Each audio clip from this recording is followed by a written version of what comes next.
नमस्कार। हिंद टीवी में आपका स्वागत है। यूक्रेन पर रूस का हमला हो चुका है।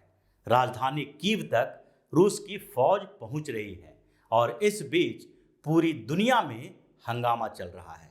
भारत के रुख का इंतजार किया जा रहा था और भारत ने अपना रुख इस मामले में पूरी तरह से क्लियर कर चुका है। भारत यूएन सिक्योरिटी काउंसिल में भी ये अपना रुख पूरी तरह से साफ कर दिया। भारत ने सिक्योरिटी काउंसिल में रूस के खिलाफ लाए गए प्रस्ताव में वोटिंग करने से अपनी दूरी बढ़ा ली, यानी कि भारत रूस के खिलाफ नहीं गया। भारत का रुख बिल्कुल स्पष्ट था कि ये जो मामला चल रहा है यूक्रेन में, उसमें भारत की भूमिका तटस्थ होनी चाहिए। भारत न तो रूस के खिलाफ जाएगा और न ही रूस के खिलाफत करने वाले पश्चिमी देश और अमेरिका का समर्थन करता हुआ दिखेगा।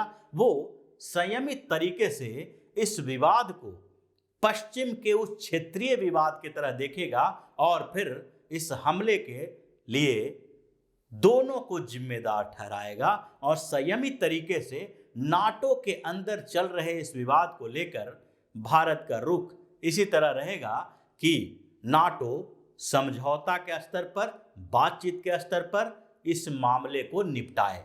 जिस तरह पश्चिमी देश और अमेरिका, उसके साथ साथ दूसरी और जो कंट्रीज है दुनिया की, वो भारत के मामले में करता है, भारत ने वही रुख अपनाया। हालांकि भारत के ऊपर बहुत ज़्यादा दबाव था। प्रधानमंत्री नरेंद्र मोदी पर इंटरनल और एक्सटर्नल दोनों तरह के दबाव काम कर रहे थे। एक तो भारत के अंदर घरेलू राजनीति भी कहीं न कहीं मोदी के ऊपर दबाव बना रहा था कि कहीं से भी रूस के खिलाफ भारत से कोई आवाज उठ जाए। इसके लिए कांग्रेस ने भी कई बार, कई मौकों पर ऐसा संकेत दिया कि भारत को रूस का विरोध करना चाहिए। यानी रूस ने जिस तरह यूक्रेन पर हमला किया है, उसमें भारत को चाहिए कि निंदा करे। इसके लिए कांग्रेस के वरिष्ठ नेता शशि थरूर ने भी एक संकेत दिया था और वो यूएन में भारत को रूस के विरोध में वोट डालने के लिए उकसा रहे थे।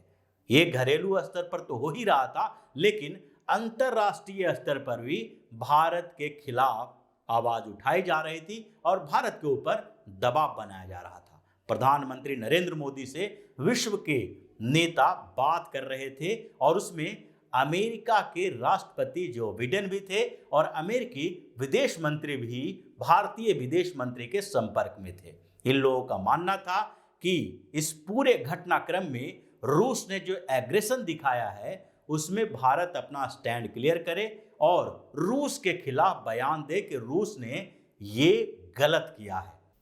हालांकि सैन्य स्तर पर हस्तक्षेप की बात जहां तक है, वहां में तो अमेरिका भी पीछे हटा हुआ है। नाटो के दूसरे देश भी यूक्रेन में रूस के खिलाफ अपनी सेना नहीं भेज रहे हैं। लेकिन जहां तक दूसरे स्तर पर रूस के विरोध की बात है, अमेरिका पूरी दुनिया को एक करने की कोशिश कर रहा है रूस के खिलाफ और भारत उसी बीच में फंसा हुआ था। और अंततः प्रधानमंत्री नरेंद्र मोदी ने एक कड़ा फैसला लिया और भारत की नई विदेश नीति देखने को मिली। इस मामले में भारत ने अपने पुराने रिकॉर्ड को तोड़ा है और विदेश नीति में एक पूरे स्तर पर बदलाव किया है कि न तो भारत पश्चिमी ताकतों के दबाव में आने वाला है और न ही किसी दूसरे ताकतों के समर्थन में उसके कहने पर आने वाला है। यानी कि भारत जो भी फैसला लेगा वो अपने नुकसान और फायदे को देखते हुए लेगा और यही पीएम मोदी ने किया, क्योंकि मोदी की बात अमेरिकी राष्ट्रपति से भी हुई और फिर रूस के राष्ट्रपति व्लादिमीर पुतिन से भी। पुतिन ने करीब करीब आधा घंटे तक मोदी के साथ बातचीत की और उससे पहले ही रूस बार बार इस मामले को उठा रहा था भारत के समर्थन को लेकर। रूस का कहना था कि ये क्षेत्रीय तनाव है और यूक्रेन का मसला रूस के लिए उसी तरह है जिस तरह का मसला भारत और पाकिस्तान के बीच है। भारत और पाकिस्तान के बीच के मसले को उठाने का मतलब है कि कश्मीर के विवाद की बात छेड़ना, और रूस ने ये एक तरह से भारत को पुरानी बातें याद दिलाई। ये संकेत था कि भारत इस बात को समझे कि जब पाकिस्तान के साथ लगातार भारत का मसला चलता रहा और कश्मीर का विवाद रहा, तो उस समय किसने भारत की सहायता की और कौन भारत के साथ खड़ा रहा। हर जगह पर अगर देखें, जब भारत और पाकिस्तान के बीच की बात आती रही तो इतिहास साक्षी है कि अमेरिका ने भारत का सहयोग नहीं किया, ब्रिटेन ने भारत का सहयोग नहीं किया, फ्रांस ने नहीं किया, बल्कि भारत का सहयोग करने वाला देश रूस था। जितने भी प्रस्ताव भारत के खिलाफ कश्मीर को लेकर लाए गए यूएन में, उसमें सबसे ज्यादा वीटो का इस्तेमाल रूस ने किया। रूस ने वीटो का इस्तेमाल करते हुए सिक्योरिटी काउंसिल में भारत के खिलाफ लाए गए उन प्रस्तावों को गिरा दिया था।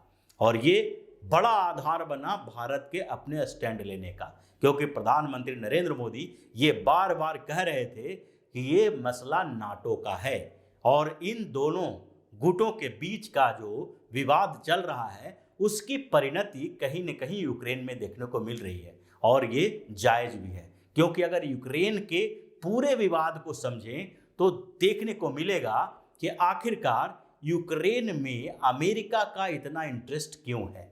रूस का इंटरेस्ट तो समझा जा सकता है, क्योंकि यूक्रेन पहले यूएसएसआर का पार्ट था, सोवियत गणराज्य का पार्ट होने के कारण यूक्रेन रूस के लिए सब महत्वपूर्ण माना जाता है। दूसरी बात, जब यूएसएसआर के विभाजन के बाद रूस और पूर्वी यूरोप के दूसरे देश अलग अलग हुए, तो उसमें भी यूक्रेन और रूस के बीच के संबंधों को देखने की जरूरत है, क्योंकि यूक्रेन ऐसा देश है जहां रूस का द्वार कहा जा सकता है उसको यूरोप से। यूक्रेन की सीमा एक तरफ रूस से टच करती है तो दूसरी तरफ पश्चिमी यूरोप के देशों से। ऐसी स्थिति में अगर यूक्रेन में नाटो की सेना यानी अमेरिकी वर्चस्व वाली सेना के लिए अड्डा बनाया जाता है, तो इसे हम रूस जाने का रास्ता समझ सकते हैं। और रूस भी बार बार यही आरोप लगा रहा था कि यूक्रेन में नाटो अपना सैन्य अड्डा बनाना चाहता है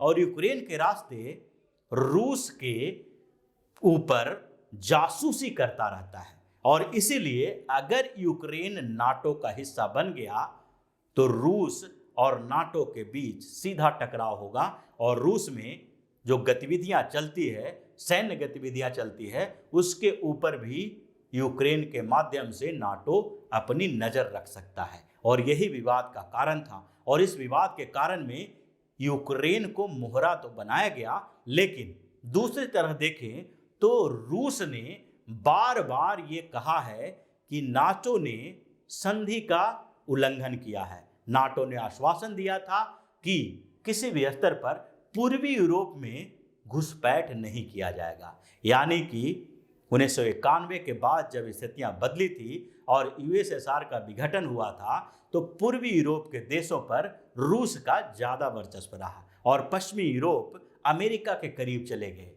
वो द्वितीय विश्व युद्ध के बाद ही जब 1949 में नाटो का गठन किया गया, उसका मेन मकसद ही यही था कि रूस के पश्चिमी यूरोप में घुसपैठ को रोका जाए, यानी कि रूस के ऊपर एक दबाव रहेगा कि यूरोप के देश अपने आप में अगर रूस का मुकाबला नहीं कर सकते तो अमेरिका उसके साथ खड़ा है, क्योंकि नाटो में यही कहा गया था अगर इसके सदस्य देशों में से किसी के ऊपर हमला किया जाता है तो दूसरा हमला करेगा और दूसरा उसका सहयोग भी करेगा। तो ऐसी स्थिति में रूस भी ये कोशिश करेगा कि पूर्वी यूरोप के देशों में नाटो की घुसपैठ ना हो और ऐसी क्षेत्रीय तनाव का एक बड़ा कारण बना। तो ऐसे में भारत अगर रूस के विरोध में जाता है तो इसका मतलब है कि आगे भारत की जो विदेश नीति होगी वो रूस विरोधी हो सकती है।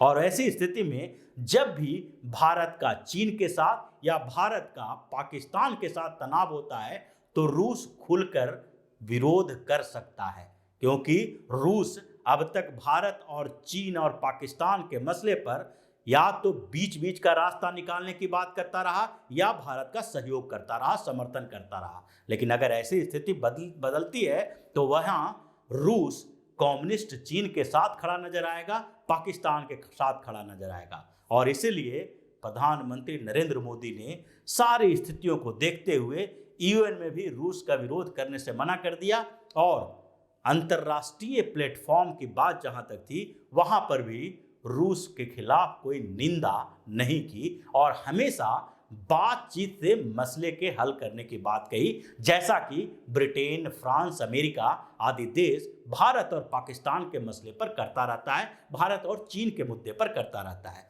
तो ये जो भारत की नई विदेश नीति है, ये ऐसी विदेश नीति है जो पहले से ही चलाई जानी चाहिए थी। अगर विदेश नीति का आधार देश का नफा नुकसान नहीं हो, सिर्फ मॉरलिटी या फिर अपने वैचारिक चीजों के आधार पर बदली जाए, तो वो देश का नुकसान होगा, जैसा कि पहले की विदेश नीतियों से भारत को होता रहा है। तो इसी तरह की खबरों के साथ फिर से हाजिर होंगे। तब तक के लिए बने रहिए हमारे साथ और देते रहिए हमें सहयोग, ताकि इसी तरह की खबर हम आपके लिए लाते रहें। धन्यवाद। अगर आपको हमारा वीडियो पसंद आया हो तो इसे लाइक करें, इस चैनल को सब्सक्राइब करें और हाँ, बेल आइकन भी दबाएं ताकि आप तक हमारे वीडियो की नोटिफिकेशन पहुंचते रहें। हमसे जुड़े रहने के लिए अपने सुझाव हमें कमेंट बॉक्स में देते रहें। हमें आपके सुझाव का इंतजार रहेगा। हमारे साथ जुड़ने के लिए धन्यवाद।